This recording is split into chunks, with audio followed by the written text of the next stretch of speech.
Musa zaki ne. Lalle kai zaki ne. Kai jama'a, gari fa ya ɗau zafi. Anya ba sata zan koma yi ba. Kai, Na'am tsohuwa. ɗan nan baka da hankali. Lafiya ta ras.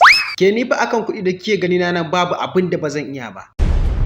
Ashe kai jaki ne ma ni ban sani ba sai yanzu. Kai, ni kake kira da jaki? To ba ni ne jaki ba, sai dai in kai ne jaki. Kai, ka shiga hankalinka. Ni ba sa'an yinka bane, na fi ƙarfinka. Haka ka faɗa? Ƙarya ne wallahi. Mai unguwa kana ji dai da kunnanka ana kirana da jaki ko? A dai yi haƙuri malam, a yi haƙuri. A'a mai unguwa wannan fa ba zancen a yi haƙuri ba ne. Jaki fe kira ni kana ji. To yanzu dai kai a yi haƙuri, don Allah. To na ji, amma wallahi ka ja mai kunne.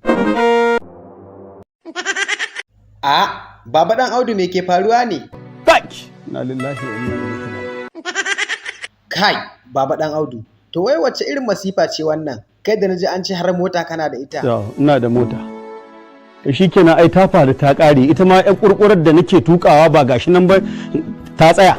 A, ta tsaya fa kace Baba ɗan Audu, kamar ya kenan? Gaba ɗaya ta tsaya yau ta cije sai kuma me? Kai, to yanzu ina ka kai ta? Yanzu dai na samu an ja ni an kai ni wani gareji na ajin mota. Tana gareji? To sun faɗa maka nawa ne kuɗin gyaran motar? To an dai min lissafi za ta ci kuɗi wajen kusan 20,000. Ayo! 20,000 fa kace? Kar ka damu, ni zan baka 50,000. A haba. Allah kuwa.